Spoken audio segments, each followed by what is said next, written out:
Water goes where we tell it. Call 314-656-7195 or visit them at gutterpros.com.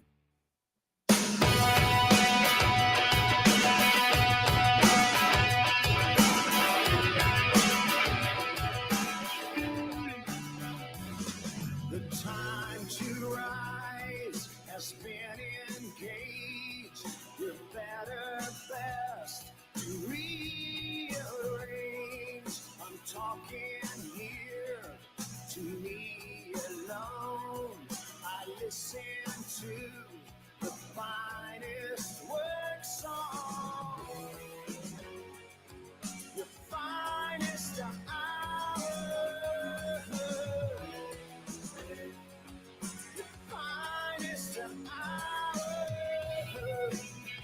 Hello and welcome to Monday afternoon. A new week with new things to talk about, some old things to talk about, and we are here to help with all of it. As we kick off the week, we've got the latest on the Epstein situation, which back in the news. Here we go again with Jeffrey Epstein, back like the number one story again. So we'll get you the latest there. We also have Democrats angry about Republicans winning the government shutdown debate, and now they want to sue over it. Really? I'm serious. We'll fill you in on that. We've got the latest in the investigation into James Comey.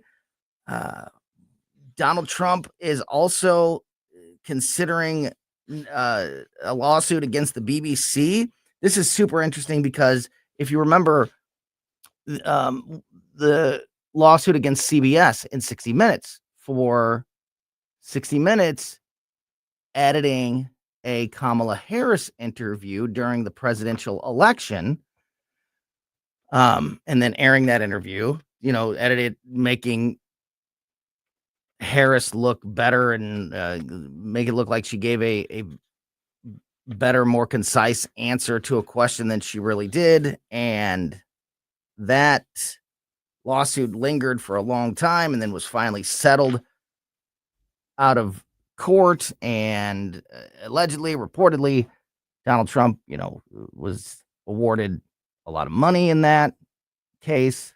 CBS did not want it to go to trial. Now, this is a very similar situation happening with the BBC. This regarding a BBC documentary about the Capitol riots, the January 6th riots. And in their documentary, they played a quote speech from Donald Trump that was not all the same speech. They took multiple different statements and multiple different speeches and stitched them together to make it all look like one big long thing, also leaving out key portions of what the president was saying, clearly to change the context of what was being said. And so here we go again. Very, very similar situation happening now with the BBC is what happened with Trump and CBS. And a lot of legal experts are weighing in on this, saying that if Donald Trump does decide, or the White House does decide to move forward with a lawsuit, that they would have a really good chance of winning, that there's a lot of evidence to back up these claims. So super interesting there as well. So we'll get into that story as we go through the afternoon. Monday also means we're going to talk to our AI big tech expert, Mike McCleary, and a little less than an hour from now, just after 3 o'clock, Mike McCleary will join us. Also, Mondays mean Paul Kurtman, our financial economic expert here on the show. We always talk to Paul on Mondays to get an idea of how the markets are looking and how the economy is looking as we start another new week. Paul will be with us in about a half an hour. So looking forward to that conversation. And here to start things with us is the great Gabe Pfeiffer, formerly of Mike Ferguson in the Morning, News Talk STL contributor, always part of the family. The great Gabe Pfeiffer is with us. Gabriel, as always, thanks for your time, my friend, and welcome back. Good morning, sir. Happy Monday, my friend. Yeah, it's been a little while since I've been on the radio. So I have to get my words back. It is Monday. It is not morning, but we are always glad to have you. I'm so used to it being morning.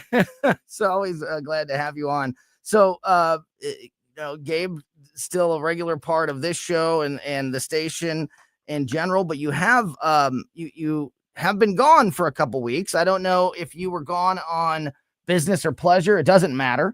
But when you go 2 weeks without, I don't know if you were able to, whatever you were doing. I don't know if you were still super engaged with the news cycle or if you were completely unplugged, but it does. I mean, if you even blink or turn your head for a day, you feel like you're behind. You go 2 weeks and it's a whole different world. It's like things just change so quickly these days.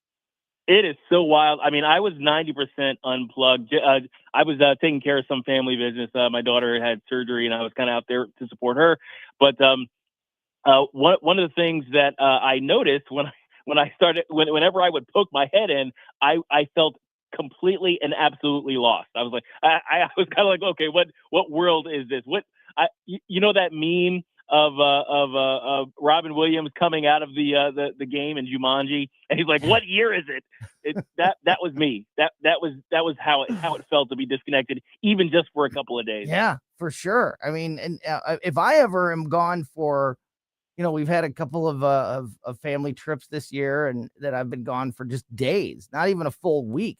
And it just feels like you're overwhelmed with trying to catch up on everything. And then, the last time that we talked to you a couple of weeks ago, it was, the government was shut down. We were smack dab in the middle of that government shutdown. And, didn't really look like it was going anywhere. Now the government's open back up, but there's still all kinds of about it. Yeah, all kinds of fallout from it. So let's start there because, like I said, I've got some news regarding that situation and that fallout here to catch everybody up on. But just for you, being away and now catching back up on all of this. This is our first time, obviously, talking since the agreement to reopen the government. Looking back at this, month and a half long process, longest government shutdown in history. Democrats in the end are the ones that cave in. How do you, on the scoreboard, how do you assess the government shutdown and who has the momentum and who got the blame and who are the winners and losers in your estimation after this whole thing is said and done? Now, ultimately, the hardest part of determining that is kind of feeling out where the mushy middle, I like to call them, the relatively low information voters who usually only kind of turn up for the big, November elections every 4 years. How are they going to assess this? What is this going to live in their minds as something to be concerned about? Who do they blame for what was going on? How successful, essentially, was the propaganda machine that was trying to blame this stuff on Republicans? Is another way, I guess, to look at it. But ultimately, I'm just kind of I'm always impressed by the sheer audacity of the Democrats. And because on the one hand, I saw many of them on the various talk shows and podcasts and whatnot talking about how this is all the Republicans' fault. And, hey, the Republicans control the government. So if the government shut down, it must be their fault. Just relying on that low information, like I said. But then at the same time, when we come out of the vote to reopen, everybody's mad because the Democrats caved. So which is it? Is it that the Republicans control everything and the Democrats can't do anything? Or did the Democrats cave to reopen the government? It can't be both. So, and we know that the truth is that this was all started by the Democrats. This was a deliberate choice by the Democrats to say, we are going to use the expiration of the last budget agreement to make a stand on Obamacare subsidies, healthcare issues that involved with the Obamacare situation, and a couple other things like the funding for PBS and that sort of stuff. But they made the choice that they were going to use this moment to try to create leverage and advance their agenda, or at least pieces of it. There's no other way to look at it. The Democrats are the ones that shut down the government. They're the ones that made the choice to do this. However, that's the truth. In the end, do you believe that the majority of the American people believe that? Because we know that the mainstream media, as usual, carried the water for the Democrats throughout this entire process, and at best kind of tried to make it sound like a 50-50 situation. But definitely never pointing directly and solely at the Democratic Party for making this happen. So with that in mind, do you feel like most of Americans, most of the voters out there blame the Democrats for everything that we've been through? Or do you think that this did hurt the Republicans just as bad, if not maybe even more, if that's what they still believe, that this was a Republican creation? Now, all I can go on is what the reactions have been through social media. That's kind of my only connection to the everyman out there. Mm-hmm. Most of the people in my circles are pretty well versed in all of these things, and they've got their fingers on the pulse. They kind of know the truth. So trying to kind of gauge where, like I said, the everyday voter is, the low information voters are on this. It's tough, but based on social media, this may actually turn out to be a wash ultimately when it comes to electoral consequence, because basically there's just there was just a general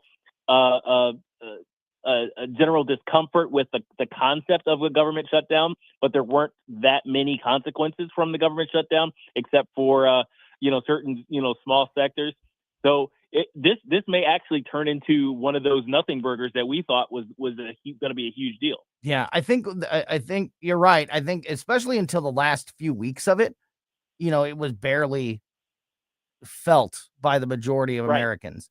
With the SNAP program expiring and the air traffic controllers and military not getting paid, it started to have a little bit deeper of an impact. But myself, and just almost everybody I know, basically just were spectators in this. It didn't impact. 90% of us who work in the private sector had no effect on. Yeah, absolutely. One person it might have had a massive effect on, and this was something we talked a lot about last week, was Chuck Schumer and the continued calls, and they have not quieted over the weekend, from members in his own party for either the minority Senate leader to step down or not run again next year when his seat is up. And of course, there was already a lot of speculation and conversation surrounding AOC possibly primarying Schumer even before all this happened. But now now she seems to have even more momentum there. And I made this point several times last week with various folks, when we were talking about this. This could be a critical moment if this is the end of Chuck Schumer. If this is sort of the death blow to his political career. I mean, we like, for the first time in decades, the Democratic Party will not have any Clintons. They won't have any Bidens. They won't have any Pelosi's, and they won't have a Chuck Schumer. This could be, a big turning point and maybe personality change for the Democrats going forward. Do you think that Chuck Schumer could be on really precarious ground right now after caving in or losing, I guess is a better way to say it, this battle with the Republicans? Yeah, I think his days are numbered. I don't see it so much, though, as a consequence of this supposed loss. Because there's what were they going to do ultimately? Because eventually, I think the Republicans would have pulled the nuclear option and just kind of moved on. But this I think it was his decision to have this fight to begin with. And I think that's kind of where the consequence is going to be. It's like, you know what, this didn't gain us anything. It risked a lot, but it didn't, there was nothing, there was no ground taken. And what Democrats really don't like is when one of their plans to move the goalpost doesn't go as expected. So, and without the backing of people like Pelosi, with the basically what we're seeing is a changing of the guard among Democrat leadership, I don't see how his leadership survives too much longer. I mean, it may survive this round of questioning, but it's definitely, I think, a short-lived prospect going forward. Talking to News Talk STL contributor Gabe Pfeiffer, and as I mentioned, there is a new development surrounding the fallout and reaction to the government shutdown, a settlement, I guess, agreement to reopen the government. Now, Democrats, a group of Democrats, are pushing for an official investigation. What a surprise. Democrats wanting to investigate Trump. Democrats are requesting an investigation into what they say is partisan messaging, illegal partisan messaging, used by the Trump administration on official government websites during the government shutdown. And they want Trump to pay the price for breaking these rules. This is a little ridiculous, but it's important because it's the next step in these things. And I'm going and here, a little teaser, Gabe. We're going to continue the conversation in just a moment. The folks leading this charge, Elizabeth Warren and Adam Schiff. So you can you can probably already get a pretty good idea of the tone and positioning of this investigation, or at least this request for an official investigation. We'll give you the details on that and more as we continue the conversation with Gabe Pfeiffer next here on Colombo Company.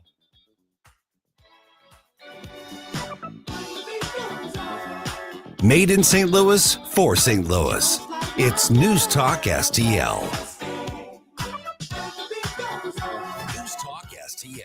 Always streaming on your smart speaker, our mobile app, or newstalkstl.com.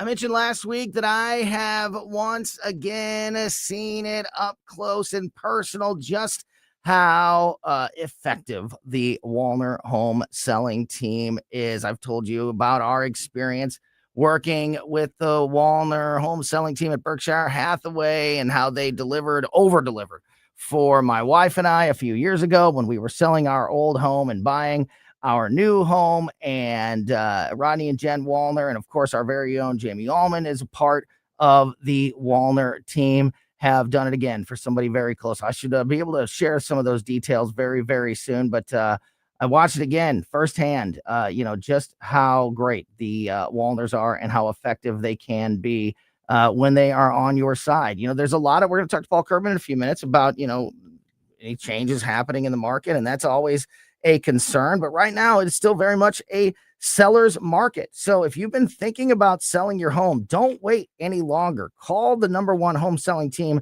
in St. Louis, the Wallners, and put them to work for you before that window of opportunity closes. Of course, the Wallners are selling 15 times more homes per year than than your typical home seller. They also have so many qualified buyers right now that they guarantee to get you an offer. They're qualified, or they're licensed in both Missouri and Illinois. So no matter where you are in the St. Louis area, the Wallners can help you. If you're thinking about selling your home, don't wait any longer. Call the Wallners now at 314-810-SOLD, 314-810-SOLD, 314-810-SOLD for the Wallner home selling team. Hi, I'm Mark Sutherland, founder of Stone Ledge Distillery, and I'd like to give you a bottle of Stolock whiskey or Inversion vodka. Just register now at newstalkstl.com and come experience what Missouri Ozark Highlands craftsmanship really tastes like. At our tasting room in historic Defiance, you'll enjoy Stolock whiskey, Inversion vodka, and other Missouri-made spirits, wine, and craft beer in a beautiful cocktail lounge, our cigar room, or out on the patio every weekend. And right now, win a bottle of Stolock or Inversion at newstalkstl.com. Come raise a glass in Defiance. Tim Jones here. I am beyond thankful this Thanksgiving season for God, family, friends, country, and all of you in News Talk STL Nation. Hi, it's Ken Williams, and for this Thanksgiving season, I'm most thankful for good health for everyone, my family, my friends, and you. News Talk STL, celebrating family and friends this season of Thanksgiving. Brought to you by Best Buy Flooring, DiGrigorio's Food Products, and Golden Chicken. On the next Larry Connors USA. The story behind the story of the Great Rattlesnake Roundup. Larry Connors USA. Now weeknights 6 until 8 on News Talk STL. This hour of Colombo Company brought to you by Gutter Pros. Water goes where we tell it. Call 314-656-7195 or visit them at gutterpros.com.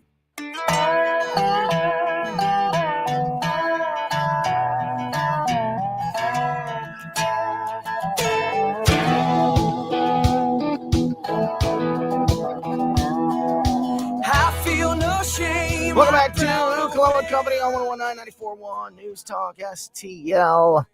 Tony Colombo here in studio with producer Ashlyn, and on the line is News Talk STL contributor Gabe Pfeiffer, talking about the latest fallout surrounding the reopening of the government and the debate and battle that took place during the government shutdown.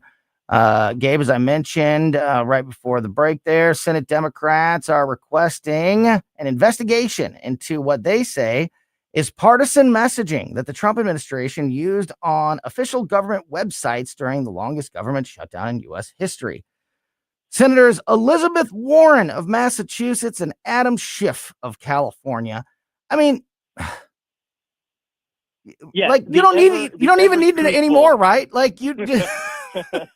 Doesn't that say it all? Trustworthy. When you say those two names and you picture those two people, like immediately when you say their names, I have a picture in my mind, like of their faces. And yes. And it's always, it's not a positive image. And nothing about their physical appearance, just their, they just both their demeanor. Yeah, especially Adam. They both are like this, but especially Adam Schiff, how they just look like weasels. They just, you just know, like you look at them and you say, I can't trust anything that comes out of this person's mouth. They just have that look about them. And yet, and Elizabeth Warren is gonna call the HOA on you. Yeah, exactly. And Adam Schiff is gonna lie, about he's gonna lie about it, about any actions. I saw he had a I saw him. He had a full junker in his front yard. Yeah. Exactly. I saw him paint his fence. It's only supposed to be white. He was painting his fence gray. I saw it. I saw him do it. Exactly. So Elizabeth Warren and Adam Schiff and others are urging the nonpartisan Government Accountability Office to launch a probe into whether the Trump administration crossed a line and broke federal laws due to messages posted on official government websites that pinned the blame on Democrats for the shutdown. Quote, some agencies' announcements appeared to include nothing more than partisan messaging and lacked a connection to official business, the senators wrote in a letter to the GAO. Hans von Spakovsky, senior legal fellow at the Heritage Foundation and somebody who has been on this radio station many times and talked to a lot of our show hosts, said that Democrats are simply seeking a distraction from their role in the shutdown with this. The White House has echoed similar sentiments and statements that they have put out since this. But so that's the basics of this, Gabe. These Democratic senators led by Elizabeth Warren and Adam Schiff say that technically, the law is you can't on the official White House website or official government website, you can't post partisan messaging, and which this whole thing, like this one, big time to me, like makes me roll my eyes because there was so much partisan messaging coming out of both sides, but especially the Democrats, and especially Democrats sitting in elected positions. So are you telling me that Adam Schiff and Elizabeth Warren can go on television as United States senators and they can lie and misdirect people, but somehow that's okay? But if the White House posts, something on their website that says, the Democrats started this shutdown and it's their fault, that's too far. Elizabeth Warren can go on television and lie. That's fine. But, if you post something on the website that points the fingers at somebody, that's too much. That's too much power being, swayed against with American people. This one is ridiculous to me, Gabe. Your thoughts? Yeah, I mean, generally speaking, I mean, one of the things that I've always hated, and this is kind of something that I've seen happen a lot, is when a government will use basically our tax dollars, our resources to campaign for things that the government wants. And you're not supposed to be able to do that. Yep. And that becomes the kind of the partisan fights that we don't want to have. We don't want the government to be able to do on a regular basis. Now, my question about this thing, though, is, well, what if the government is simply stating a fact, like the fact that the Democrats were at the heart of the government shutdown? Is that partisan, or is it just kind of saying what's happening in government right now? Yeah, I agree, and I also totally agree with like this law that you can't use government websites to campaign or to push a political agenda or narrative. I agree with that. And I agree with you also that you can't use taxpayer money to, run your campaign or, or fund a political campaign or assist with campaigning, for yourself or people on your side. I completely agree with all of those things.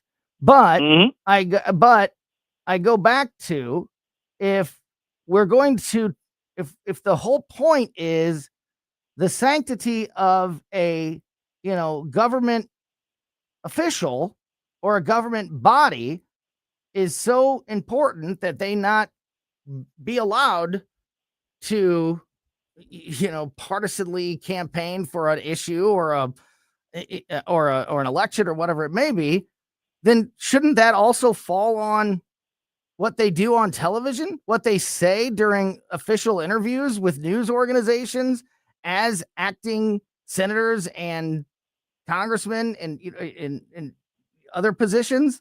Like, I agree. I don't want you using the government. I don't want you lying or using the government platforms to do that. But aren't you doing that exact thing when you're a sitting senator going on television, lying about the exact issue that you're now upset about?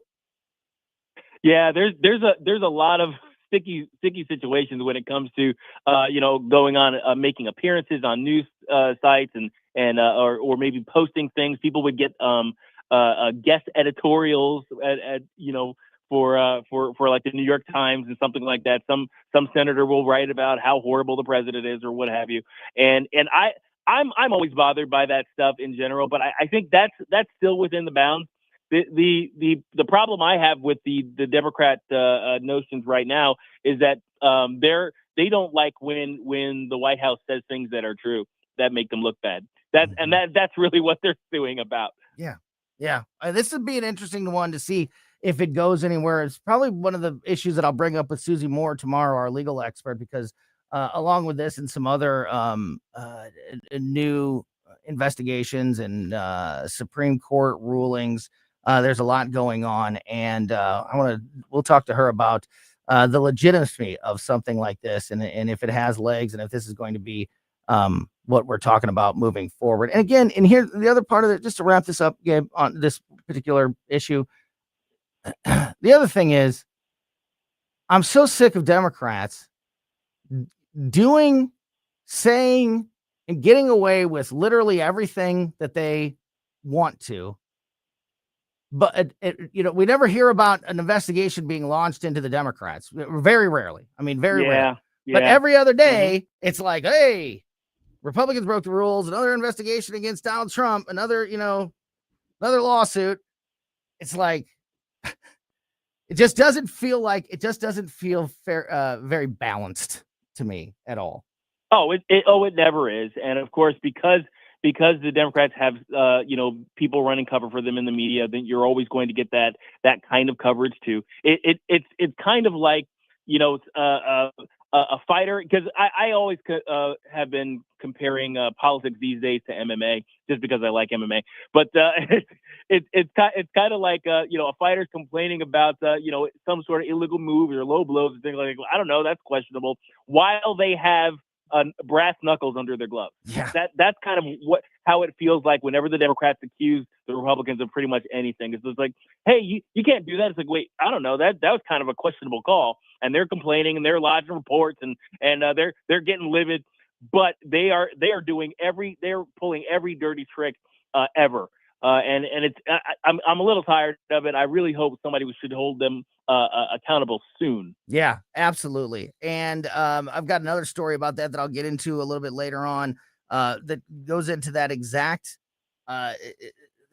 scenario that we're talking about, in that there's a chance that the case against James Comey could just be thrown out by this judge.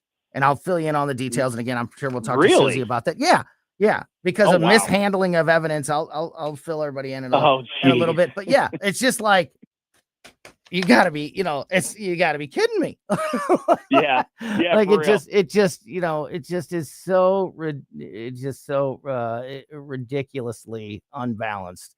So yeah, we'll get into that. We'll get into that issue and more as we continue through the day. We're going to get Paul Kurtman on the line here in a moment. Gabe Pfeiffer, thanks as always for your time. Welcome back. Look forward to talking to you again very soon, and have a great rest of your day, my friend. Thanks, guys. God bless. Back at you, buddy. That is News Talk STL contributor Gabe Pfeiffer. And as I mentioned, Paul Kurtman from PR Kurtman Investments is about to join us, get his thoughts on some of these news stories of the day. Also, get an update from Paul on the economy and the markets as we kick off another new week. We'll talk to Paul Kurtman next on Colombo Company. For podcast articles and more, find us on newstalkstl.com. Whether at home or at work, you're mobile. So when you're mobile, stay mobile. Keep St. Louis's home for conservative talk with you Wherever you go. Download the News Talk STL app in the App Store or at newstalkstl.com. This is the story of the one. As a custodial supervisor at a high school, he knows that during cold and flu season, germs spread fast. It's why he partners with Grainger to stay fully stocked on the products and supplies he needs, from tissues to disinfectants to floor scrubbers. All so that he can help students, staff, and teachers stay healthy and focused. Call 1-800-GRAINGER, click Grainger.com, or just stop by. Grainger, for the ones who get it done. Oh no, stomach issues again? Stomach issues? Who are you? Your pancreas. I could be the real reason for your diarrhea, gas, bloating, stomach pain, or loose oily stools. I thought it was my stomach. People often do, but any of these symptoms could mean having a condition called exocrine pancreatic insufficiency, or EPI. With EPI, the pancreas doesn't release enough enzymes to break down food, but EPI is manageable. Use the symptom checker on identifyepi.com and speak with your doctor. That's identifyepi.com. Sponsored by AbbVie. Hi, it's Ken Williams, and my favorite Capriati sandwich is the Capistrami. You've got hot pastrami, melty Swiss cheese, crunchy coleslaw, and zesty Russian dressing. What else do you need? I love Capriati's, and you will too. on Manchester at McKnight in Rock Hill. Paul Kurtman's financial update is brought to you by PR Kurtman Investments, providing customized strategic guidance to help you build and protect your wealth. Learn more at prkurtman.com.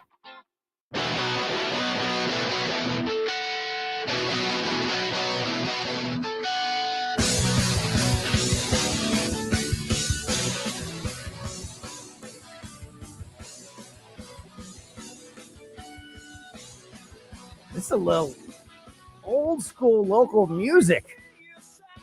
Oh, late 90s St. Louis flavor here. Judge nothing.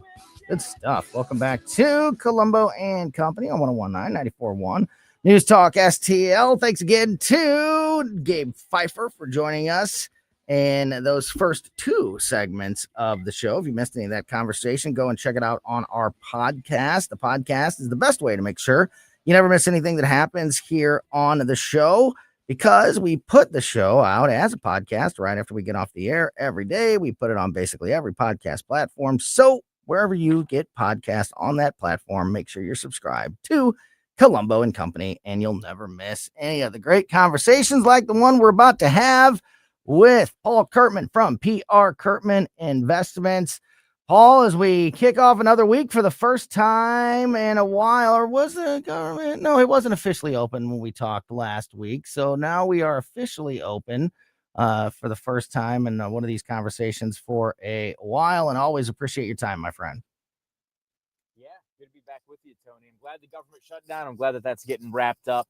That seems to have helped the market a little bit, but you might not notice if you've been paying attention to what the market's doing. Yeah, absolutely. We can hear you clearly, Paul, but you're very quiet. So we're going to try to boost your audio, and if we can't do that, we may have to call you right back. But let's give it a shot with this first question. Of course, same first question as I have for you every week. I don't know if the government shutdown or reopening situation had any impact on the markets or the economy. It didn't seem to really play a huge role in those areas during the government shutdown. Where are we at as we kick off another week market wise? Yeah, I hope I'm coming in a little bit louder now, but the market. Yes, you sound good. You're good. Oh, good to go. The market's getting off to kind of a pretty rocky start at the beginning of the week here. You know, last week, the market actually, the S&P 500 dipped below the 50-day moving average. And that might not mean a lot to people that, you know, aren't real market heads, you know, like I am or some people might be. But the last time that happened was before the S&P 500 kind of had a little bit of a flash crash earlier this year. And then today, it actually dipped below that 50-day moving average again. And so I've been telling people that I think that we're probably due for some volatility. I think you and I have talked about this, Tony. Mm-hmm. I don't know what's going to trigger it, but it might just be the fact that the AI sector, the tech sector, is continuing to get sold off a little bit. So, you know, the market's going to rebalancing. It looks like the market might be headed into an area where it's just going to try to rebalance itself. This is something very healthy for the markets to do, but you know, it doesn't feel that way when you're about to retire, or maybe you're already retired and you have a portfolio and you're watching your statement to see what's going on every day or every month. So people just need to know that there might be some volatility ahead of us. It appears like there might be, but it's just one of those things that the market has to go through. And it has been doing that routinely now for literally decades and hundreds of years. You just said, so my next question was about to be, and then you kind of answered it. You said that there's not like an obvious trigger for why this would be happening. You did mention that some volatility in the tech sector. We're actually going to talk to our big tech AI expert, Mike McCleary, here just after the top of the hour. I know one of the issues that we've talked with Mike a whole lot about over the last month heavily, and even before that, is the massive investments that are being made by big tech companies into building infrastructure for powering AI systems, because that's the biggest problem right now that the AI developers are facing, is they just don't have enough compute. They just don't have enough power to optimize all of these various systems. So there's been some massive spending and major purchases and development plans to build nuclear power plants across the country to, to provide this power that they are looking for. Is that the type of the type of movement in the tech industry that you're talking about that could be impacting this, or is it coming from a different place? No, I think that that's part of it for sure. There's a couple of things. First off, let me say this: AI technology.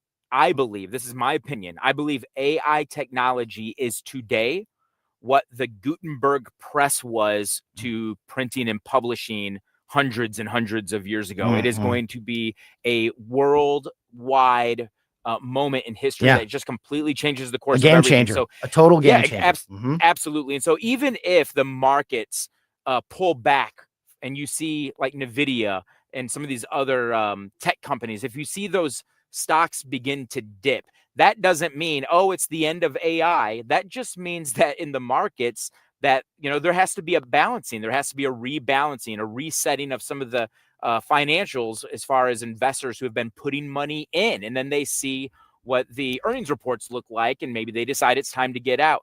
So one other thing to layer onto this, Tony, Deutsche Bank has recently released information, and they're saying that the amount of margin in the markets right now it hasn't been this high since the year 2000, just before the dot-com bubble burst. So this is important, because margin is when people borrow money to put back into the market. That's just a very simple way to put it. So the markets have been running up. AI has really helped fuel a lot of that investment.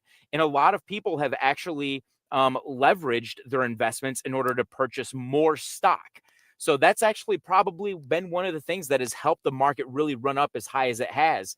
But the same thing is true in reverse. As the market begins to correct, when it starts coming down, people who may have borrowed money in order to buy stocks start saying, hey, I better sell while I can. Otherwise, I don't want to have to pay back, more than I took out to borrow.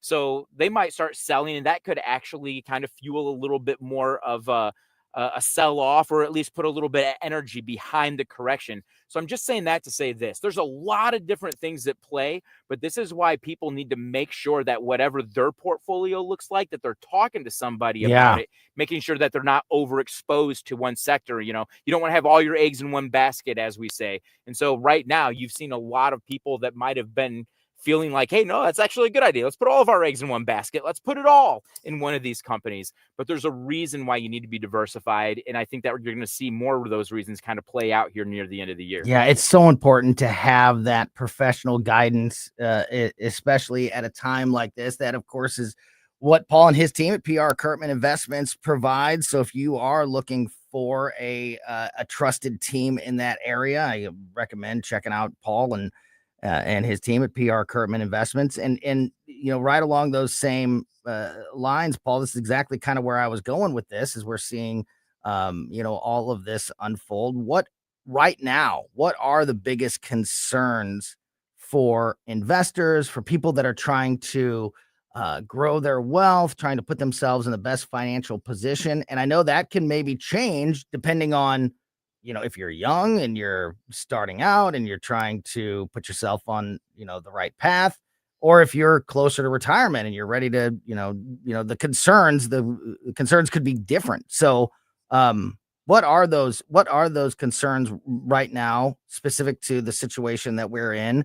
And what are the differences between maybe, somebody who is about to retire and somebody who is not, when it comes to those concerns? Yeah, that's a great question, especially since we're seeing this volatility right now, and what we might be seeing here near the end of the year. If somebody's young, listen, if someone's in their 20s or 30s, they're going to see multiple market corrections and recessionary levels in the market between now and when they retire. So, they going more aggressive is generally what somebody might hear a financial professional say. Look, if you're young, you can probably observe more risk. But the thing is, though, Tony, for people that are about to retire or retiring, I'm working with some people right now that are currently in that transition. I'm recently working with some new people who are in that transition right now. But for the last, 20 or 30 years, they've been very aggressive. And I wish I would have been able to work with them sooner, because it would have been better for them to start readjusting and revisiting their tolerance for risk in the market the closer they get to retirement. It's not something you want to do like the month you retire. Like, you want to build, you want to start kind of massaging that portfolio and get it prepared for retirement. So that way, you're just not way too aggressive in terms of risk, the month that you pull the trigger. I would hate for somebody saying, hey, I'm going to retire at the end of 2026 or end of 2025, but then they haven't actually revisited their portfolio in the last 10 or 15 years. And so now, by the time, if the market goes down into correction level and it's down 10%, well, the market's going to be down 10% when they're pulling the trigger. So there's a lot of reasons why somebody, especially when they're in their 50s, need to start looking at, hey, how do we readjust our portfolio? How do we look at our risk? How do we make sure that things are allocated appropriately for where we are in perspective to when it is that we're going to retire? And I didn't. This was not. This was not on my show prep to ask you about, but it popped into my head when we mentioned the AI stuff a moment ago. As I mentioned, we have a weekly conversation with Mike McCleary from Intervine about AI development and AI influence, and the latest products and what they're capable of, and all of these things. And as you just mentioned, how much of a game changer and what a big deal AI, and what a huge impact AI is going to have on our lives moving forward. And we've talked a lot on this show about how that influence exists in almost every aspect of your life, from entertainment to to jobs, to students, that the way that they can use AI with their schooling, the way that people can use it at work, just all of these things. One of the few areas I've never really thought closely about is the finance sector, and how much AI could have an influence. What are the specific concerns? Maybe some are positive, maybe some are negative, but what are some of those impacts that AI could have on the things that you do and that you observe in your daily life? Because I would imagine that one of those things would be people going to Chat GPT for financial advice instead of a human being. And, that's a little bit of a concern for me, but I could definitely see that happening. What are some of those concerns that you see on the horizon? Yeah, I just want to say I love AI and what it brings to the table for people like me to help get a better perspective or a better snapshot of different companies or business cycles, or even the historical trends that we've seen from one industry to the next. And also just asking Chat GPT, for example, asking Chat GPT, what's the future of AI going to look like? I mean, go straight to the horse's mouth, right?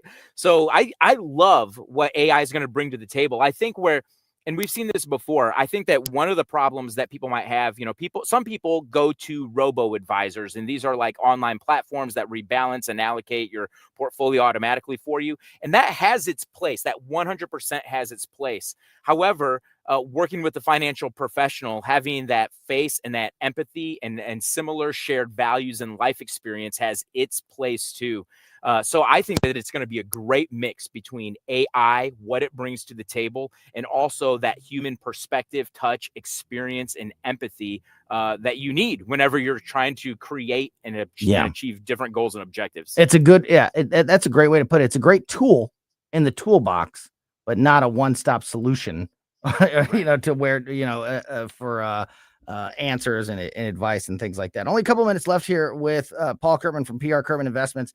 I wanted to ask you about the penny going away, and not necessarily just, the penny itself, but this discussion moving forward that there's a potential bill coming that would round the price of everything in the country to the nearest nickel, so that things can't even be priced at an individual cent. $2.99, things like that won't exist anymore. Do you see that being a problem or having any impact on the economy moving forward? Yeah, I mean, immediately that's inflationary. I mean, if you round to the nearest nickel, I mean, if it's, let's say something comes in at $1.03 and you're going to round it to the nearest nickel, well, you've just increased the cost of that good or service Mm-hmm. by almost 2%. So I mean, that's going to be inflationary if we're all forced to round up. The other thing is if they're going to do that, I hope that the government rounds down when it comes to taxes and taxpayers and what it is we owe the government, taxes and fees.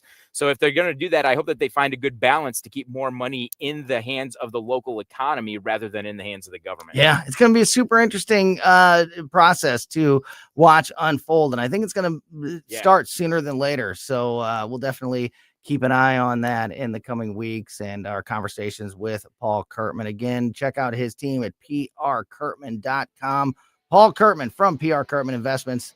As always, buddy, really appreciate your time. Look forward to talking to you again. Have a great rest of your day. Thanks, Tony. You bet. Paul Kurtman, prkurtman.com for PR Kurtman Investments. All right. As I mentioned, mix it into that conversation there. We've got more AI to talk about. Our AI big tech expert, Mike McCleary from Intervine, joins us next.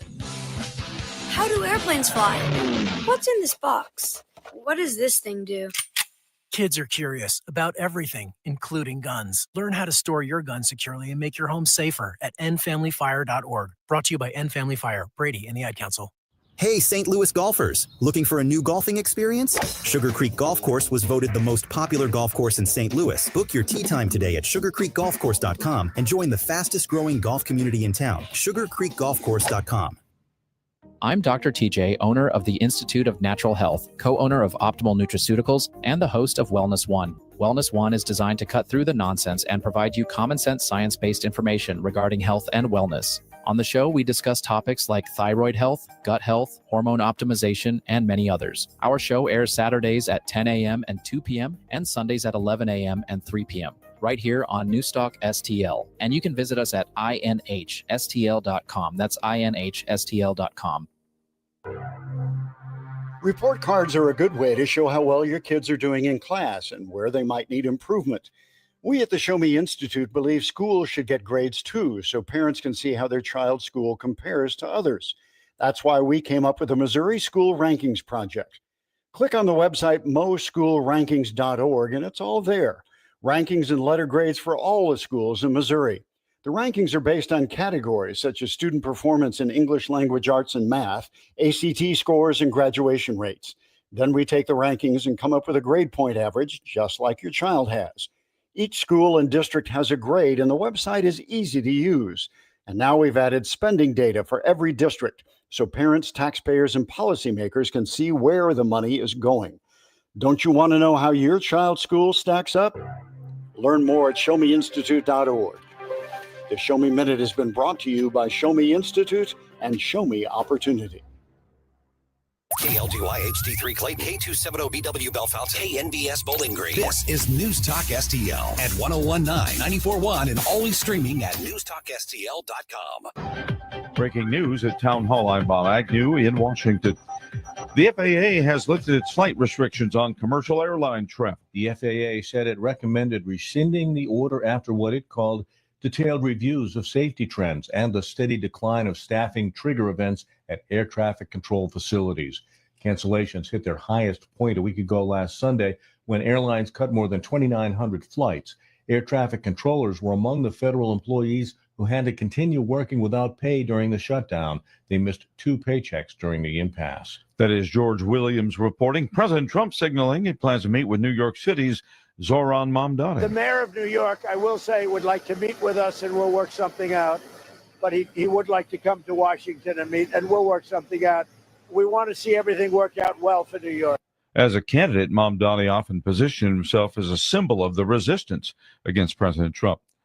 Republican strategist Aaron McGuire says Obamacare has become a crisis, but it's been brewing now for quite some time. Republicans were screaming for years. I remember working in the Senate back in 2014. We were talking about Obamacare every day and how unsustainable it was in the long run. And now we're having to face that reality. McGuire tells the Salem Radio Network that Obamacare is part of a broader affordability crisis that Republicans don't want to be caught flat-footed dealing with. Mike Johnson is the speaker and Leader Thune is the Senate leader. This is a very tough conversation, but if we don't lead on this, Democrats will beat us over the head on affordability, whether it's housing, groceries, or healthcare going into the midterms. Without renewal of the Obamacare subsidies by December 31st, premiums could double for millions of Obamacare participants.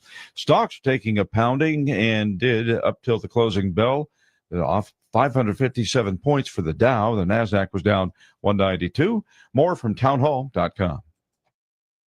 Everyone is watching major movements ripple through the markets these days, sparked by new policy shifts out of Washington, elections around the country, and activity from the Federal Reserve. Americans have faced uncertainty before, and every time we've found our footing again. The real secret to long-term financial peace is simple. Keep your eyes on the horizon and understand the fundamentals that drive real stability. That's exactly why Advantage Gold is inviting you to call 800-741-GOLD right now. We'll send you a free Gold IRA rollover kit, along with a complimentary copy of economist Ken Rogoff's insightful book, Our Dollar, Your Problem. Inside, you'll learn how to defend your retirement savings against inflation, market swings, and reckless fiscal policies with tangible assets like precious metals that have preserved wealth for centuries. It's no wonder Advantage Gold has been America's #1 gold company for the past decade. Take a smart step toward protecting what you've earned. Call 800-741-GOLD. That's 800-741-4653. Consult your financial advisor before investing. Call 800-741-GOLD.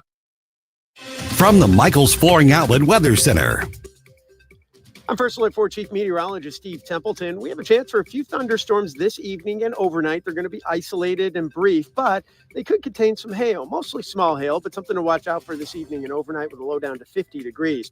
Then 71 for the high for Tuesday. There's a chance for some new storms in the afternoon, mainly east of St. Louis. They could produce hail or even an isolated brief tornado. So we made it a First Alert weather day focused east of St. Louis for Tuesday afternoon. We'll watch for any isolated strong storms to develop with that high of 71, then mostly cloudy and dry Wednesday with a high of 60. That's the latest from the First Alert 4 Weather Center. I'm Chief Meteorologist Steve Templeton. This hour of News Talk STL brought to you by Chris Cooper and Serenity Wealth Management. Discover little-known strategies that could be the difference between choosing the care you deserve or having someone else decide it for you. Get a free copy of Chris's book at serenityltc.com.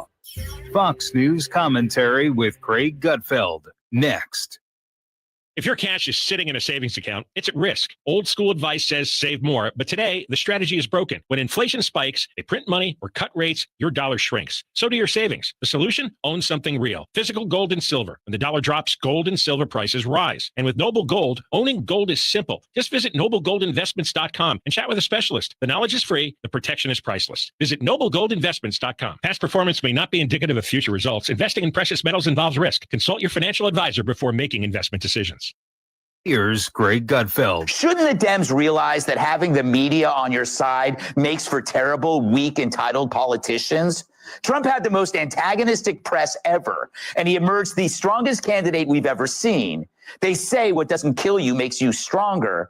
They made Trump stronger even as some tried to kill him. The media is like the parents of a child who they spoil rotten. Everything he wants, he gets. You fast forward 15 years and the spoiled brat is doing nothing. No desire, no energy, no purpose. That's Joe Biden. That's the entire Democratic Party. Then there's another kid with different parents. Nothing got handed to him. He had to work his way through school. And the moment he hit 18, he was on his own. Quickly found his calling and turned his anger into agency. That's Trump. He expected nothing from the media. And because of that, he ended up with everything. For more commentary like this, go to foxnewspodcast.com. If you find yourself feeling out of place in the world, it's comforting to know conservative values haven't been abandoned everywhere. The far left wants to destroy conservative values in America. This is News Talk STL. Welcome home.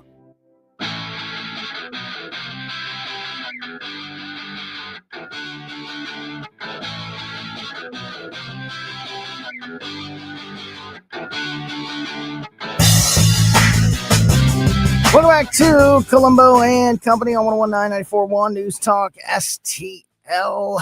Great conversation with Paul Kurtman from PR Kurtman Investments and Gabe Pfeiffer in that 2 o'clock hour. Coming up in about 20 minutes or so, we will be joined by Dave Sylvester from the Gutter Pros. Look forward to that conversation. Man, I had some leaf issues over the weekend. I'm sure we'll talk to Dave about that and more. And right now on the line is Mike McClary from Intervine, the local company that makes the best flashlights, lanterns, and headlamps available on the market, and our big tech and AI expert. Mike, as always, appreciate your time. And I know we have a big topic of discussion on tap today that you're going to have to explain. So this is a perfect example of leaning on your expertise to help us understand what's happening. So thanks for your time as always, buddy. You bet. Great segment with Paul, by the way. Yeah. Nice lead in. One of these days, we got to get Paul and I on a call. He and I text together, by the way, and talk about great. AI stuff and finance. So it's really that would, I don't know why that was I've talked with just about every guest in every area of life about AI and AI influence, but that was the first time that we'd ever talked about the possible influence of AI in the finance sector and in the personal finance sector. People looking for answers or advice. So that was really great stuff with Paul. Go check it out on the podcast if you missed any of that conversation. All right, I'm just gonna let you explain this topic because I think it's super interesting, but I'm not going to be able to explain it as well as you can. So take it away, Mike. I want to talk about. Yeah, no, I appreciate it. I've actually had this on my list for a few weeks now because it's called Jevon's Paradox. And I just love saying that because it makes me sound cool. Jevon's Paradox. Jevon's Paradox. But yeah, you say it again. I love the way it rolls off. So, we talk about like what's going to happen to jobs because of AI. Are jobs going to go away because AI completely replaces them? Or maybe AI is going to fizzle out and it's not really going to have much of an effect at all. I think as we can see from the financial markets, they're betting it's going to have a big effect. And that's what I think is going to happen as well. But what I think is going to happen, and a lot of very smart people, a lot of people smarter than I seem to think that AI is going to do something completely different. Everyone's completely wrong. And it comes back to 1865. A guy named William Stanley Jevons, like saying that name again, by the way. He wrote a book called The Coal Question. And he was talking about how everyone thought that when the steam engine came out, it was actually going to cripple the coal industry. Because now, oh, wow, steam engines are so much more efficient. You need very little coal. What's gotten the coal? Like, you don't need as much anymore. I don't know, it was like a third the amount of coal you needed. What happened instead? The demand for coal skyrocketed because now that coal was actually affordable, a lot more people got into the steam engine game, creating all other types of products that used coal because it didn't used to be as efficient before. So you saw this skyrocketing demand for coal because it became more efficient. Now, I don't want to tie them back into something that happened in the late 1700s. The guy wrote about in 1865, but we have a lot of examples where this happened. As a matter of fact, back in 2016, there's a guy by the name of Jeffrey Hinton. He's called like the godfather of modern AI. So this guy knows AI. He actually kind of saw what was happening to AI, and he said, you know what? In 5 years, radiologists are not going to be needed because we're going to have AI completely replacing the job of radiologists. It's going to be so good. You go get an X-ray. There'll not be a person involved in the process because AI is going to replace it. Well, as far as I know, it's way past 5 years from 2016. Yeah. We still have radiologists. As a matter of fact, they've about doubled because what's happened is the same thing. AI is being used in MRIs, in CAT scans, in X-rays, but it's made it more efficient. So now they can do more of these X-rays, more of these CAT scans. They don't cost the thousands and thousands they cost before. They're much more efficient. So people who really couldn't get them before, maybe they had to pay themselves. They didn't have insurance. Maybe doctors couldn't get it approved by insurance companies. Now, because they're more affordable, they're able to do more of these really important MRIs and CT scans. And because more people have access to it, the demand has skyrocketed. We now need more radiologists than ever. And there's example after example. The cotton gin made processing cotton 50 times faster. You know what happened? We didn't have to get rid of people getting cotton. We had to actually start expanding the workforce to do that. Same thing with my area, LED lights.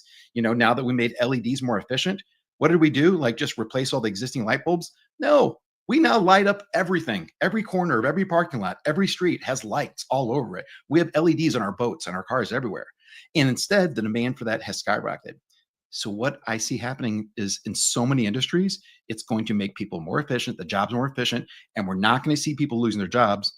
They're just going to have to do things more efficiently with AI because there's going to be a ton more demand for all these things that involve AI. Yeah, and that's such a good point, and a really a really good way to look at this, because when you talk about how advancements, and even that in that example about the radiology, like that's specifically even involving AI.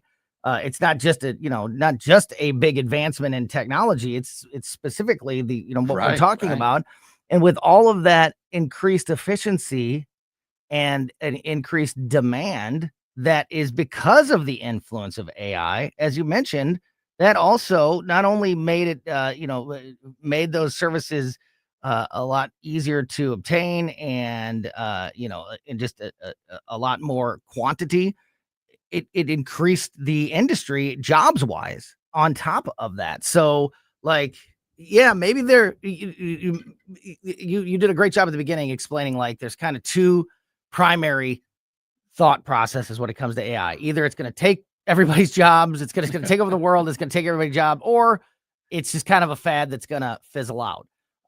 But nobody is talking about this third, and what I think is probably the most likely scenario, as you just illustrated, and looking back at human history, that whenever there's an innovation, maybe it will replace certain jobs, or make certain jobs obsolete, but at the same time, it will be creating new needs and new jobs and positions and opportunities for people as it settles in. So and this is only about the jobs we know right now. Yeah. I mean, and it's economics 101. If you make something more efficient and the costs go down, the demand goes up. That has been proven true ever since, economics has been a topic in high school and colleges. So that's just natural to see. And what we haven't talked about are, what are the jobs that we can't even think about right now? We can't even conceptualize, because we don't know what's really going to be possible once we get to that next stage of AI that we're not quite there yet. And there's one that is what we've talked about a lot on this segment over the last couple of months, and even just touched on that in that conversation with Paul Kurtman a few moments ago. But one example of this, or at least related to this conversation, is that all of this money that is already starting to be put into place and raised and spent by these companies, billions and billions of dollars, for the creation of power plants, and this is construction and nuclear power plants that need to be built. And as AI becomes more and more developed and a part of our lives, that's going to continue to be what supplies and powers that entire industry. And so we're talking about thousands and thousands and thousands, potentially hundreds of thousands of jobs and opportunities, and building and supplying this this infrastructure for the trade AI. Careers are going to see an explosion if they're not already doing it now for the next couple decades. And those are good, high-paying jobs: electricians, mechanical engineers, construction workers, plumbers. Good-paying jobs. They already are right now, and they'll even get more better paying as we go on. And they're going to have like long lifespans for them as well. Now, I kind of wanted to be able to call in actually when Paul was talking, because I do have my own thoughts on like why there's this pullback in the financial market because of AI. And you and I have touched upon this. You mind if we just kind of talk about it real quick? Sure. Yeah. Yeah. So I say there's two reasons. And one is because we're not seeing the returns yet. All these companies are making huge investments, but we're very short-sighted in the United States. We're not like other countries. They expect returns on these in the next, quarter, at least this year. We're not seeing them yet, because AI is just not there. It still makes mistakes. And so the financial companies are like, well, if we're not seeing the returns yet, we only have so much capital. We got to pull some of that back. That's one reason. The second one is not everyone can be a winner, and these companies are putting tens of billions, sometimes hundreds of billions of dollars in investment because they feel like they have to win. But we can't have every single little tech startup that's getting involved in AI become a winner. And we will see consolidation over the next year or two. We're already seeing some of that with Meta and Facebook as they're kind of pulling back on their AI and going more into hardware, on glasses and goggles. That's already the big one start of it. Apple kind of pulling back on AI and partnering up with Gemini and Google. We're seeing that right now. So as these companies are pulled back, that's a sign that not everyone can be a winner. You don't have to all be a winner. We're going to see some consolidation where the big players start partnering up, probably start buying. I mentioned Amazon's going to make some big acquisition here in the next year because they are kind of behind. There's a lot of good companies they could buy. And if I had to place my bet, I'm not a financial advisor in any way. I don't even play one on TV, and I did not stay at a Holiday Inn Express. So don't take this any other way other than if I had to put my money on like one or two companies, Google would be the company I'd put my money on because they are a cash cow, cash producing company. They have all the money coming in to fund their AI development, so they don't feel the pressure. Where OpenAI is just spending money, they don't have nearly as much coming in as they need. And then maybe Microsoft, because they're the same place. They've been around. They are hugely profitable. They got tons of cash coming in.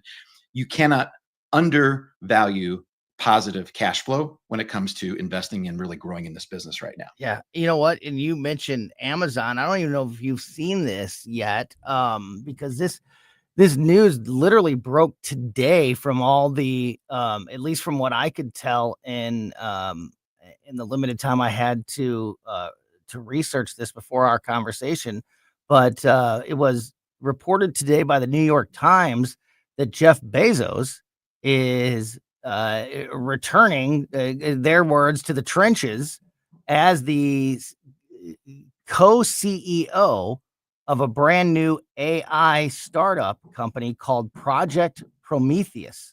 Have you heard anything about this? This is like brand new stuff, and I mean, and kind of like you hit the nail on the head there on like what's going to be happening here moving forward. So according to the New York Times, this new company, Project Prometheus, is going to build AI products for engineering and manufacturing in various fields like computers, aerospace, and automobiles.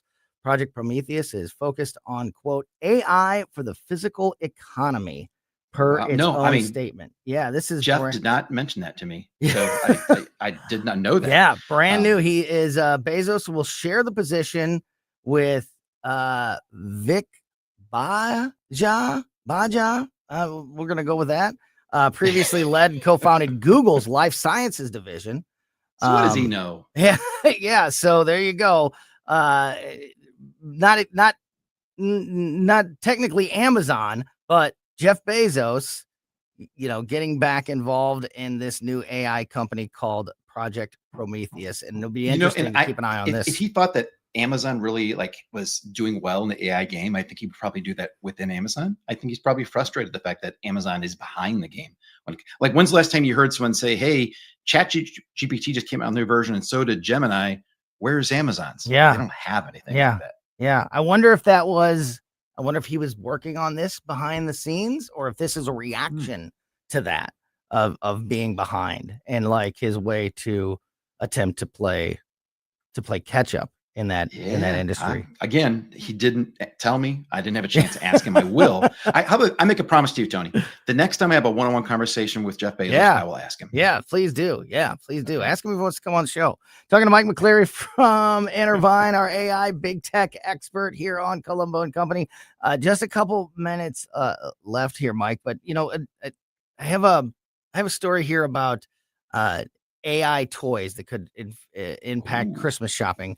But to wrap up that conversation, you just mentioned like Google, being like one of the companies moving forward that will be, one that you could put your money on as far as leading the way. What are a couple of the others that you think are the ones that are doing Elon Musk and Grok, or what would be the other ones? Absolutely. I mean, his companies are still like very cash flow positive. Microsoft, just because they're like Google, they have so much money coming in from other areas, they can fund all this. OpenAI is the one that they're just bleeding cash right now, but they're so far ahead that they got a good chance. There's another company called Perplexity. You and I both love using their tool. I see them as a prime takeover opportunity because they're small enough, they're good enough that like an Amazon, hope you're listening, Jeff, they'd be a good pickup for Amazon, kind of fitting right into their ecosystem. Yeah. And then all the other players out there are pretty small, like Claude by Anthropic. We hear about them. They're very big on having rules and regulations and guardrails, but they're just not big enough profit-wise either. They don't have the cash flow that these other players really have. Oh, and the last one, sorry. Some of the China companies like Baidu, Tencent, there are a couple companies that make some really awesome models out there. That's the unknown in this whole thing, is they're just moving ahead like gangbusters over there. And then I'm sure we'll talk more about these kind of things moving into the holiday season, but only a couple minutes left here. So I wanted to touch on this because I saw this story today. A nonprofit group called Public Interest Research Group released its 40th annual Trouble in Toyland report. This focuses on possible, negative things or things that parents should know about toys going into each Christmas season. And they said that they tested a bunch of toys that use AI to have full-on conversations with kids. And some of those conversations could end up going in a direction that's not exactly PG. Quote, we found some of these toys will talk in depth about anything, including sexually explicit topics, will offer advice on where a child can find matches or knives. This is directly from their report, and act dismayed when kids say they have to leave or could no longer play with the toy. One of the things that they mentioned is they don't list any specific toys, at least in this report. I'll have to dig deeper into what they said to get the specific toys, but they did talk about how one toy they tested would record conversations with kids to learn more, for their, the AI within the toy, and it would record 10 seconds after a child stopped talking, which they said, could involve like other conversations in the background or other conversations being started by adults that now the toy is hearing and recycling into its conversation. What do you think about this report and these worries? Again, I'm sure we'll get more in depth on an issue like this as we go into the holidays, but what's your initial thought when you hear that? Scares the report? heck out of me. Yeah. I mean, we are way too early in this game to be letting that happen inside of kids' toys. I know why they're doing it. Early adopters make all the money, right?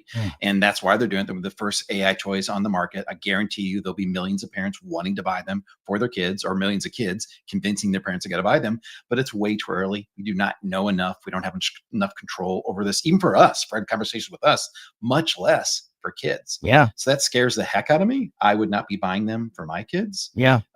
Until I get my Foxbot 3000 home robot, I am just not going to buy anything for a kid. Yeah, my guess there is that a lot of these toys will kind of learn with the child, like with the conversations that it's exposed to. And these companies maybe are thinking, they're just going to be exposed to the child and the child's conversations. But that, when you got a toy out there in the wild, right? How about do a test study with parents in on the game? They're Right. actually with their kids, listening to the conversation. You want to train on how to make kids learn better, be more interactive, be more engaged, maybe more outgoing. Do it with families as a test study. Spend a few months doing it the right way. Don't just get out there because Black Fridays and Exactly. Yeah, but if they do that, then they can't make the money right now. That's I exactly. know. Mike McClary from Intervine. Don't forget about Intervine.com as we go into this holiday season and just go into, the winter season where power outages and things like that can be a problem. Also, a lot of great outdoor activities in full swing right now. And the flashlights, the lanterns, the headlamps, all available at Intervine.com, can help you in so many different ways, whether you're the hardcore outdoorsman or you're looking for a reliable light source to put in your home or vehicle.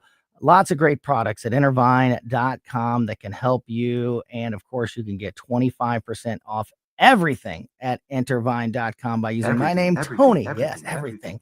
Tony. My name, Tony, is your promo code. 25% off all the flashlights, all the lanterns, all the headlamps, even batteries in all different sizes. Speaking of those Christmas toys, they're going to need batteries.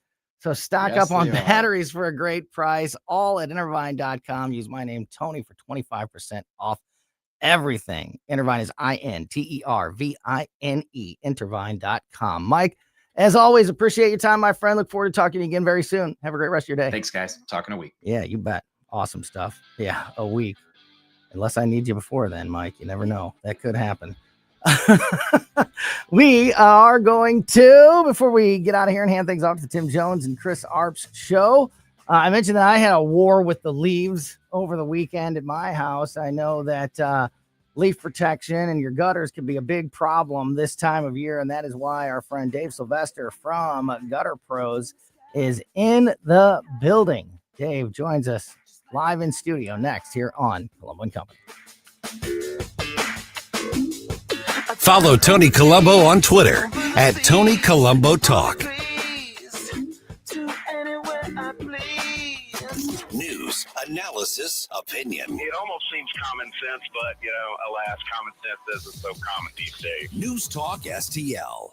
If you are looking for a new vehicle, of course, there is nobody that can help you better than the team at Weber Chevrolet and across the entire Weber Automotive Group.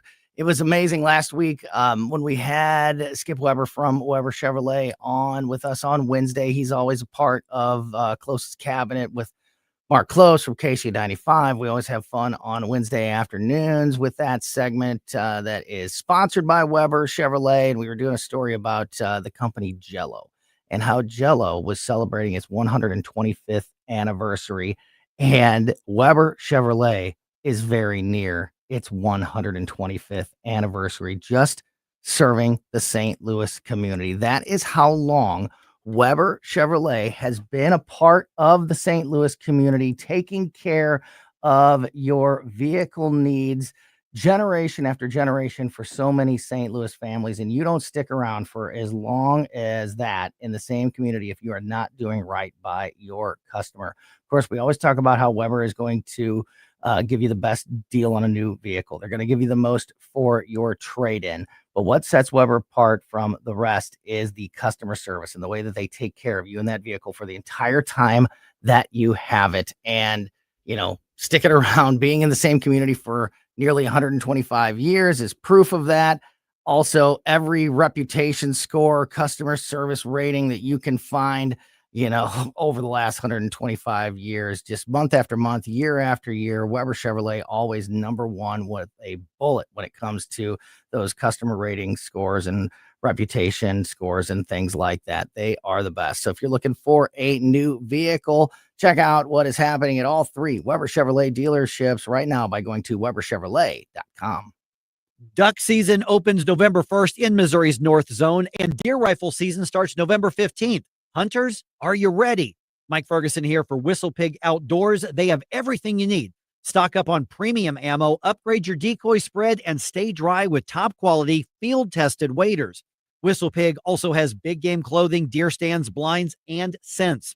From waterfowl to whitetail, Whistle Pig Outdoors has you covered on North Main in Troy or at whistlepigoutdoors.com. This is Larry Connor's commentary on News Talk STL. So do you like good jokes? Here's a joke, or at least I think they're meant to be jokes. You be the judge. First, remember California Congressman Eric Swalwell and his Chinese spy girlfriend, Bang Bang? That's not the punchline. He had hot and steamy affair with Bang Bang. Pillow talk probably involved things like, how strong is the U.S. nuclear arsenal? Or maybe they just talked a lot about pot stickers. Anyway, Swalwell is thinking about running to be governor of California. Must be something in those pot stickers. In the meantime, Texas Congresswoman Jasmine Crockett considering a run for the U.S. Senate. Oh, think of that combination in Congress.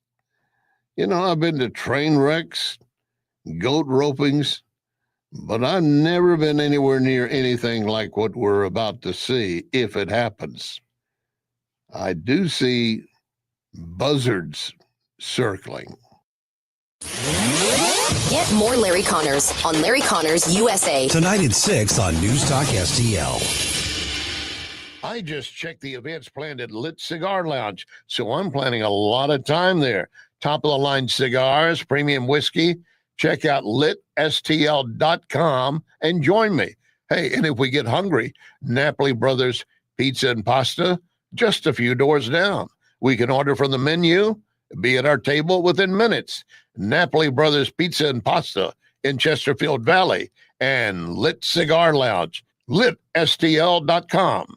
Storm damage got you stressed out? Don't worry. Call Mario and his team at Top Quality Exteriors. We're your local St. Louis neighbors. Mario and his team specialize in roofing, siding, and gutters. Whether you need a few shingles replaced or a complete exterior makeover, we bring quality work with real results at an affordable price. Plus, we'll work with your insurance company to get your claim approved and help you get your repairs done quickly. Call for a free estimate today, 314-618-8888. BBB accredited and ready to roll. 314-618-8888.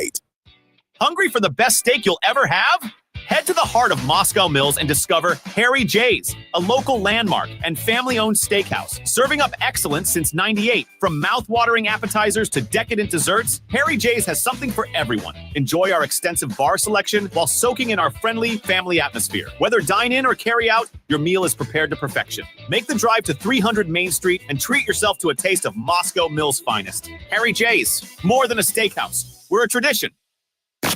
On the next Larry Connors USA. The story behind the story of the great rattlesnake roundup. Larry Connors USA. Now weeknights 6 until 8 on News Talk STL.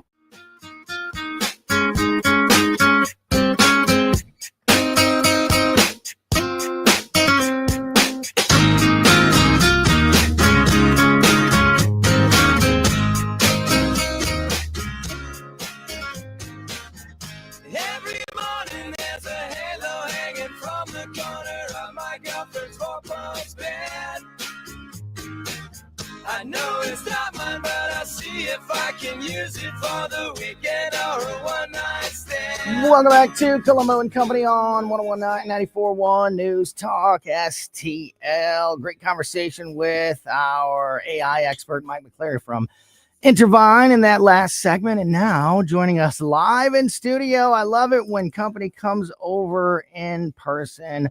Dave Sylvester from the Gutter Pros. And I imagine right now you're a super busy guy, so double thank you for taking some time out of your day. No, it's incredibly kind of you to have us back again this month. Thank you so much. We love being part of your company, so it's great. And I'm serious. It's great to be here. You're, a person's gutter needs and siding needs and, the things, fascia soffit, all that stuff is a year-round issue for folks. Of course, especially when there's weather, severe weather can happen anytime. But it's got to be this time of year with the leaves falling and, potentially clogging up gutters. And then, we're right around the corner. We've already seen some freezing temperatures this year. Yeah. So, ice freezing in gutters or, behind damaged siding or things like that. Like this time of year has got to, I would imagine, if it's not your busiest time of year, it definitely exposes the problems in a home. Great comments. Yeah, it is a very, very busy season, and it just seems like it seems to extend each year. We're further and further into December before the bad weather sets in, if you will. But we're just very busy, and I mean that's not a complaint. It's like wow, I'm stunned, and we haven't really had our big leaf dump yet. That's crazy. They're coming down, baby. But I'm telling you what, that's crazy because that's exactly what I wanted to start with. And you know how I've said this to you many times. Man, I say it to you every year, and it just continues to baffle me, especially after what I went through this weekend with the leaves. That people don't have, the leaf protection on their home. Like I know, it's just such a big deal. It's such a problem, and right now, unless you live in a field or a desert or something where there isn't a tree within, exactly half a mile of your house. Because and as you said, we're not even really, it's still, we're not even really to the prime of this yet. But I did yesterday, Sunday was my leaf day in the front yard and the backyard. And I was out there for hours. And everything I finally, it looked great, but it was a lot of raking, a lot of mulching, just a lot of work. We had just leaves everywhere, and I even said to Christine, I was like, look at the yard now. Yeah. Well, it looks good. Look you now. know, like to, 8 this time hours I from now. want to prove to you that how much hard work I did. Yes, And, we are. Guys are like that. It's right? like I want you to see what I did. And sure enough, this morning I wake Buried. up to go to to take my son to school and then come to work, and it's like, oh man, half the it's like half the work is it still looks a little bit better than it did before, Yeah. but it's all the leaves are already back. I got a feeling this is our week.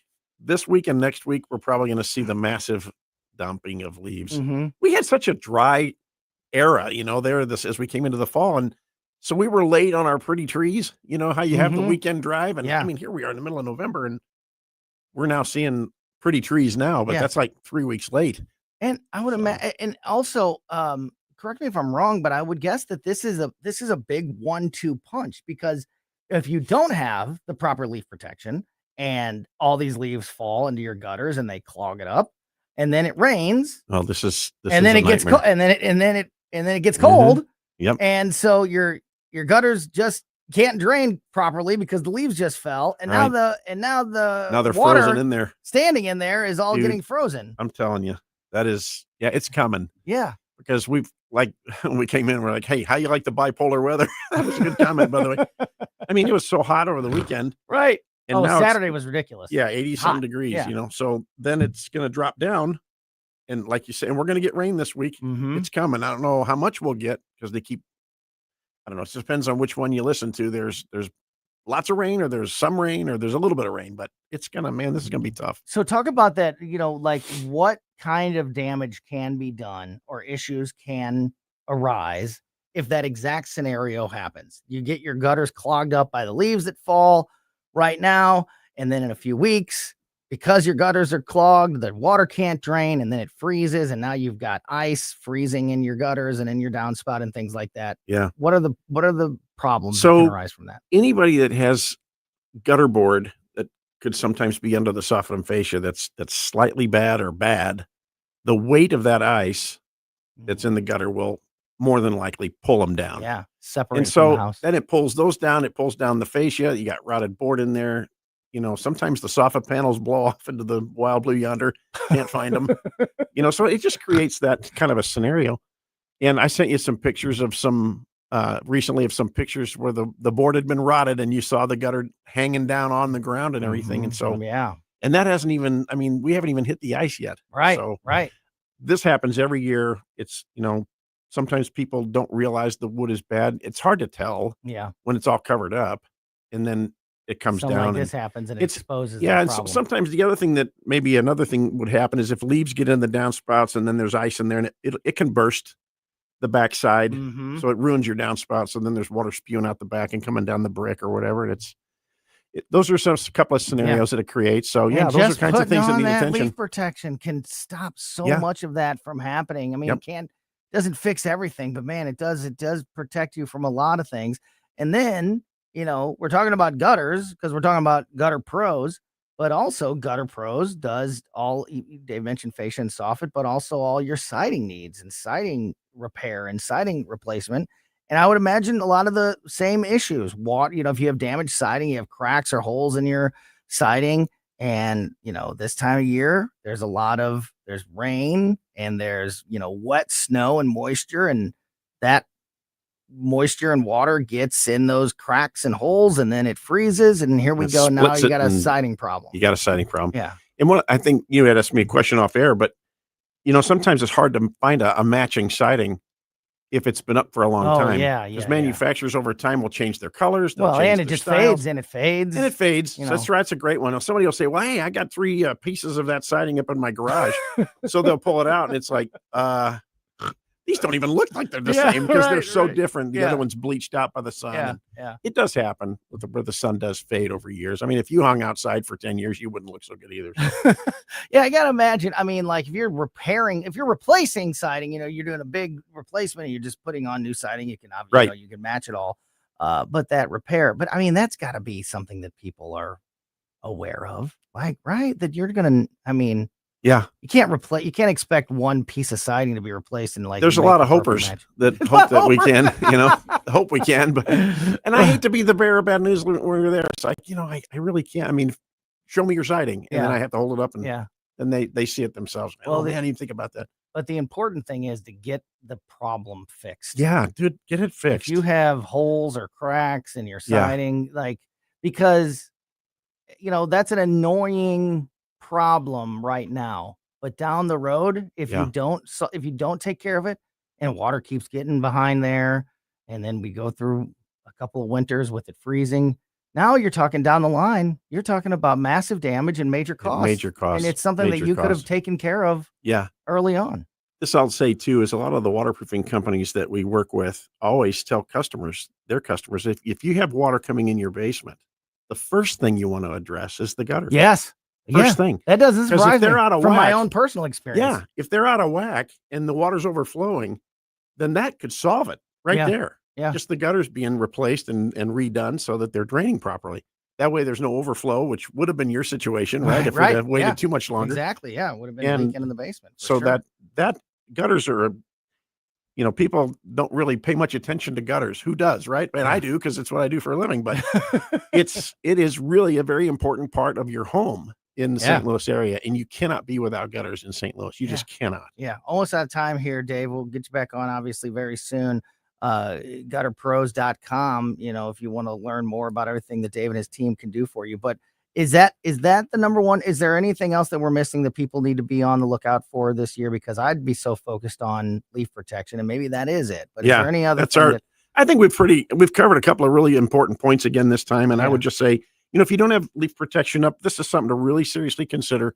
We have a variety of them. You don't always have to go Cadillac, Mercedes on your leaf protection. Right. Depending on budgets and stuff, we can work with you. Yeah, so absolutely. And I can attest. We'd love to do it. I can attest from multiple visits from Dave and his team that nobody is more affordable, nobody's faster, nobody's more professional than the team at Gutter Pros. Whether Thank you, Tony. it be gutter repair replacement, siding repair replacement, fascia soffit, they do it all at Gutter Pros.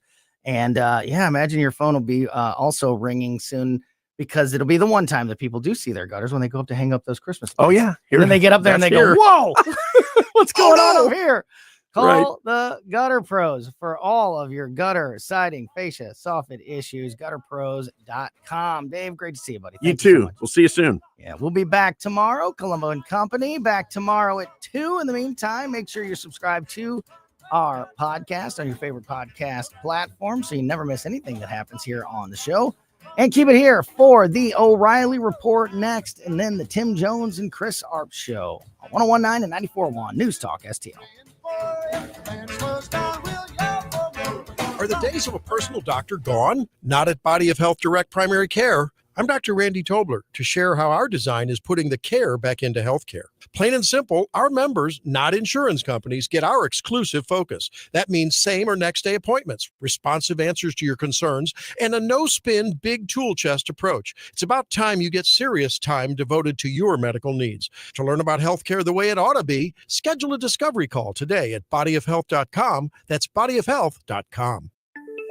The Herzog Tomorrow Foundation provides private school tuition scholarships through Missouri's new Most Scholars program to cover the cost of accessible